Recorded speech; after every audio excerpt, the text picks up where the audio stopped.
Hey everybody, this is Harcop311 and welcome back to... I'm just kidding. Hey y'all, Boogie Night here. Let's take a few minutes to discuss something that's rarely done and very much overlooked in modern film. That's immersion. Immersion is watching Annabelle in the dark and your pet jumps in your lap without warning and you are forced to flip the couch cushions over. Immersion is watching Casablanca with your sweetheart and having to take them to the airport and then saying we'll always have pairs before they go through security, whether that is true or not. Okay, so that last part was a bit of a stretch, but I'm a romantic, what can I say? But how would you take immersion to such a degree that it pretty much puts you as the protagonist from the protagonist's first-person perspective and everything that coincides with you essentially being the character? We're talking about one specific movie, Hardcore Henry. I cannot say enough good things about this movie. Hardcore Henry is an sci-fi action movie from a futuristic standpoint that can only be described from the Parker that goes on and the head bobs and the body movements and whatnot as a modern day first person shooter video game like Dying Light or Outlast or something like that. But as I've said before, the one thing that separates this movie from all other action or sci-fi action movies to date is you are the main character. You are Henry. You never see his face, you never see anything more than his arms or his legs, and occasionally the rest of his body when he goes flying off a bridge. True story. But like I said, it's shot from his perspective.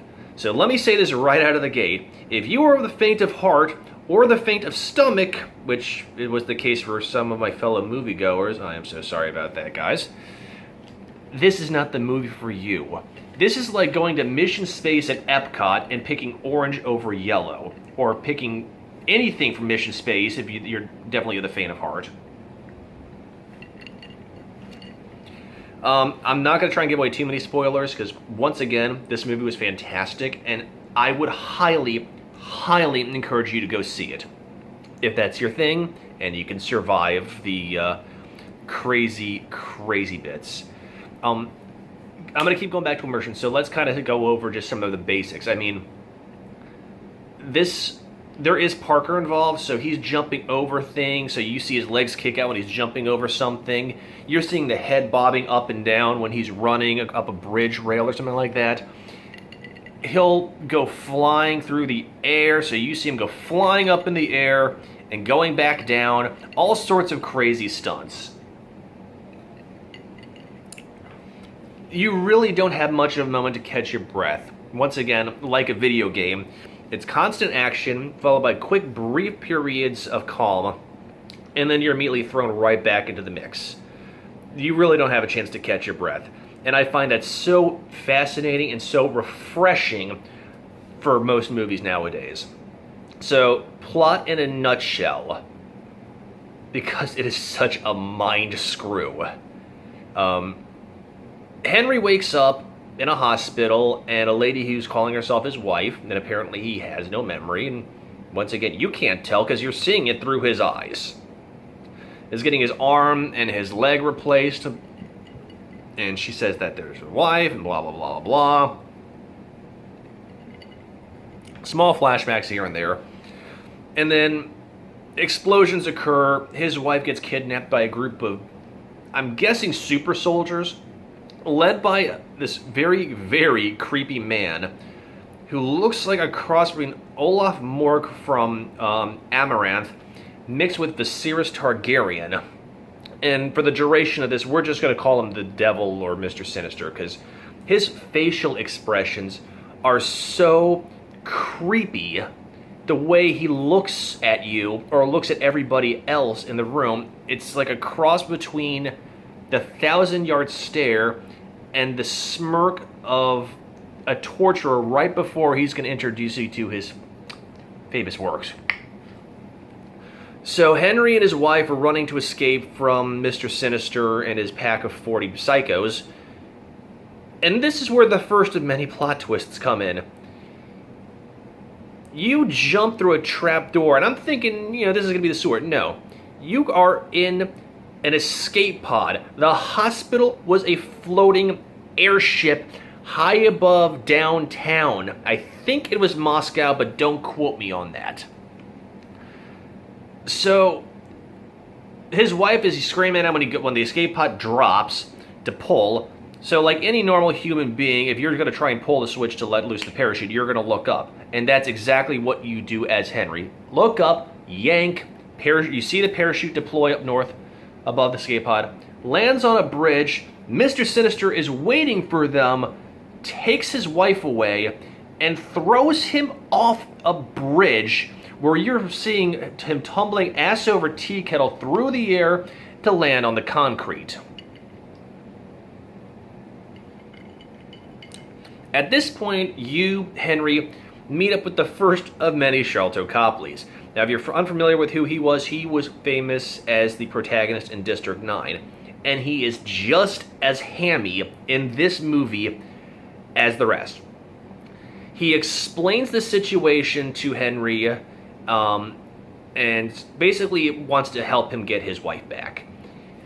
But he dies over and over again, like it's that one episode of Supernatural where Dean keeps getting killed in more and more schlocky ways.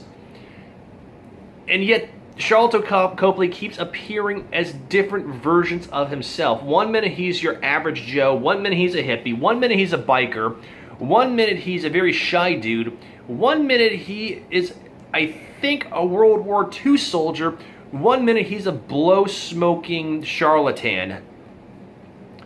I mean, and every time you think he's dead, nope, comes back again to continue helping Henry on his approach trying to find his wife.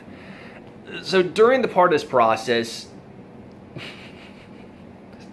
I'm thinking of some of the scenes, and I really can't spoil the plot too much because you have to see it for yourself. Because the way I'm describing it, there's so many mind screws that go on through this that you just had to shake your head and go, wow. So, and the action scenes get more and more over the top as they get closer to the end. There's one scene where he's running through a shopping area, slides down an escalator, like down the, like not the escalator stuff, but like the moving rails. He's sliding, straddling both sides of the escalator, clotheslining people as he goes down. There's another scene where he shoots open the top of an armored carrier. That's the character played by Sharlto Copley.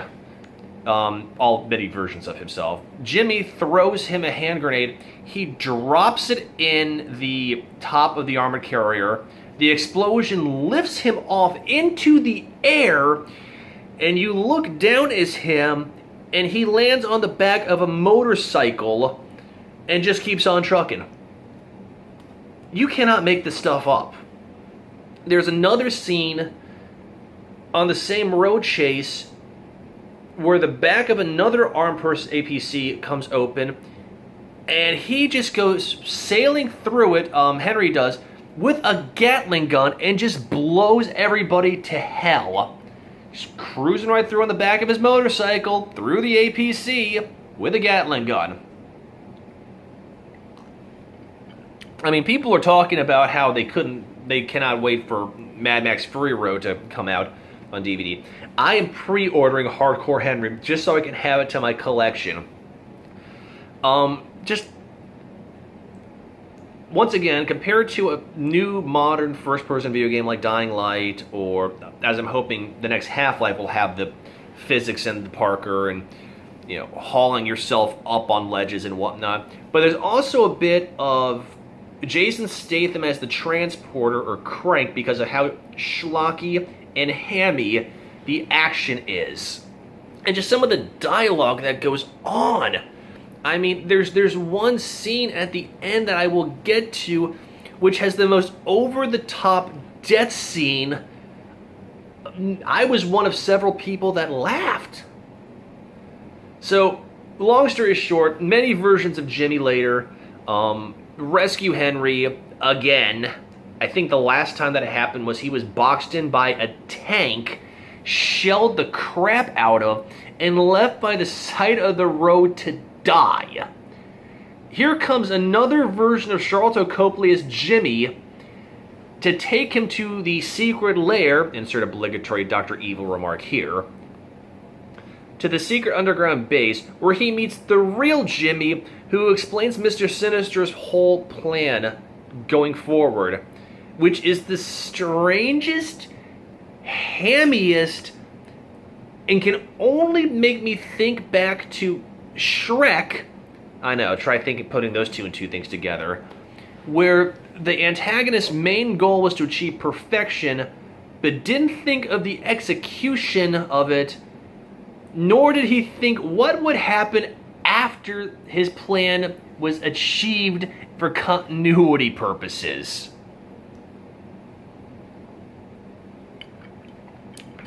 But before we get to the end, we definitely have to have more action sequences. Once again, getting more and more over the top. I mean, there's scenes where Henry is yanking open drawers, pulling out guns, kicking them shut. Another version of Jimmy wearing a ghillie suit as a sniper is throwing him guns, and the old school person in me keeps thinking that if this is a movie, I keep waiting to see his face or some kind of acknowledgement or nothing more that will show that he received said weapons, but he just gets a nod. And I played enough computer games when I was in college that if somebody throws you a weapon, you don't see him grab the gun or the hand grenades and put them away until recent years. I keep going back to Dying Light, but that's the only computer game I can think of nowadays that has that ability where you pick stuff up, study it, and stick it in a sheath or a gun holder or holster. And even less, you don't see that in modern movies. At least I've never seen one. There might be some more movies coming out like that, but I honestly have never seen it. So, the original Jimmy basically says that everybody is a bunch of clones created by Mr. Sinister and his pack of merry devils.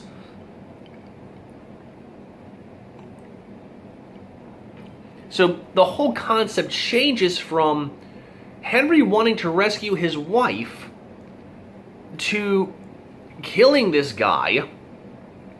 But of course he's got a marathon to run from a secret base to the endgame, which is hilarious.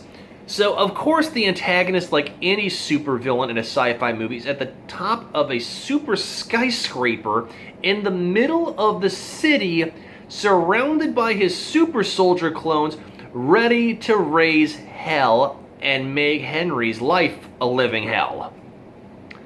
So, during the process to get to the tip-top of the elevator, the final actual Jimmy is killed. And I will be honest, I kind of choked up a little bit because you grew to like him. He was hammy, he was schlocky, he was more and more crazy as you go along, but I want him to stick around. Like, at this point, I was ready for Eddie Redmayne from A Jupiter Ascending to pop out.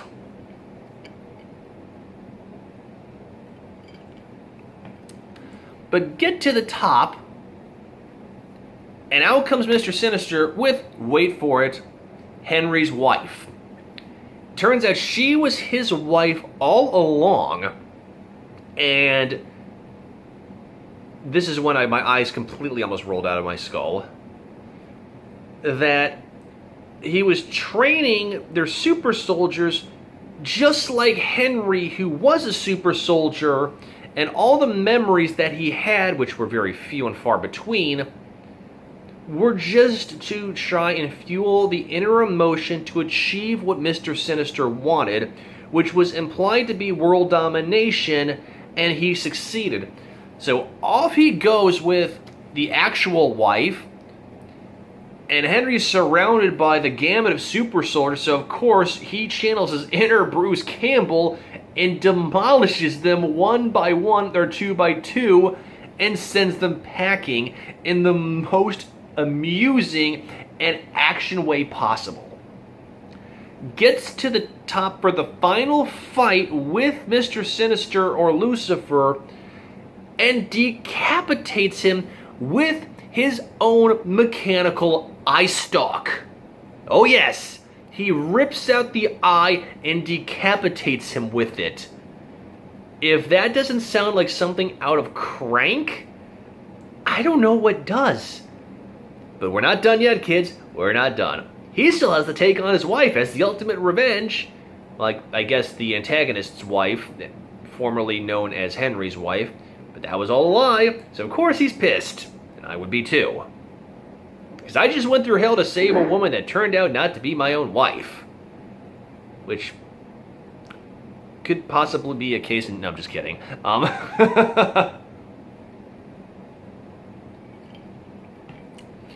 Gets to the top, climbs up to a helicopter for a final battle with the wife, like the end of another video game. She tries to shoot him. He holds up his mechanical hand, blocks the shot. She gets knocked out by the recoil, is holding on to the edge of the helicopter for dear life. And Henry slams the door, breaking her hands and sending her flying off into the deep blue yonder. Awesome! That's pretty much all you need to know about that. But as you can tell from the way I'm gushing over this, like the nerd at the end of his very first hot date, I've been there before many times. And from what I've studied, yes, I actually studied a little bit of background, all the stunts were done by the main characters. They were not actually done by stunt doubles. They were done by the actors who have little to no training, including the ever-bendable Charlton Copley as Jimmy. Oh my god, just... I can't think of higher praise for this movie because it was so out of left field that you cannot stop thinking about what the next scene might be. I keep thinking at some point he's going to jump out of a helicopter and land on a submarine to go to parts unknown. Or Jimmy's going to appear, which there was a final voice of Jimmy during the credits, but that's possible sequel bait. I doubt it because that would just make it a lost cause. But I will be honest, if there was a sequel to Hardcore Henry, I would buy pre-screening tickets in half a heartbeat. Because it couldn't get much more hammy than this. And if it does, awesome. But all the stunts were done by themselves. So scenes where they're jumping down escalators, throwing hand grenades across a dilapidated balcony so somebody else eats it, Henry going off a bridge, the whole scene with the APC, the hand grenade, and the motorcycle were all done by the main people. This was a grassroots organization that did a masterpiece of a science fiction mind screw. Thank you for doing this. You have set the bar for future action sequences, not just because we are fully immersed as the main character and practically feeling the blast of the hand grenades and the flamethrower. Yes, there was a scene with a guy with a flamethrower towards the beginning, but because it was groundbreaking and just great altogether.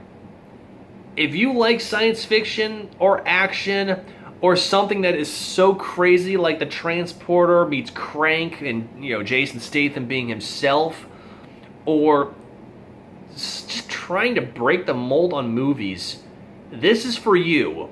This was a movie that I clapped. If I had a lighter in my pocket, I would hold it up. And I'm sorry once again for those people that had really weak stomachs, but You should know this if you saw the poster and you see a first-person point of view with a guy with two guns in the air falling through the air. Or you at least should have looked at Wikipedia or IMDb to get an overview, because you walked in blind, y'all. Y'all walked in blind. So, on that note, that's what I got. I got another movie coming up tomorrow of a completely different sort. And next week will be a very interesting week. Next week, I'm going to do a force march in order to more promote my blog for Sonic Boogie reviews. Not so much off the rails, but the main piece of entertainment. So I want to open this one up to you. I'm going to do 5 reviews starting Monday for Sonic Boogie. And they can be, and I want you to pick them out for me, of any genre except for 2 ones. Number 1, the AFI movie classics, because chances are I've seen them already, and 2, porno spoofs. Leave that to the cinema snob. That sort of thing's not my bag. But of the movies you recommend are at the theater, Redbox, Netflix, Nefarious Means, Smoke Signals, I will give it a shot. I will watch it honestly. I will review it honestly, and I will give thanks to whoever recommended it for me. And the last bit before I call tonight and actually relax. I'm so sorry, Betsy. I had to get this out of the way. I made a joke about Harkov 311 earlier, but he's a really good buddy of mine from back home, back in the DC area. And he does some awesome Let's Play walkthroughs for video games, for the action sort of stuff. So if you like LPs, please check him out. They're really well done.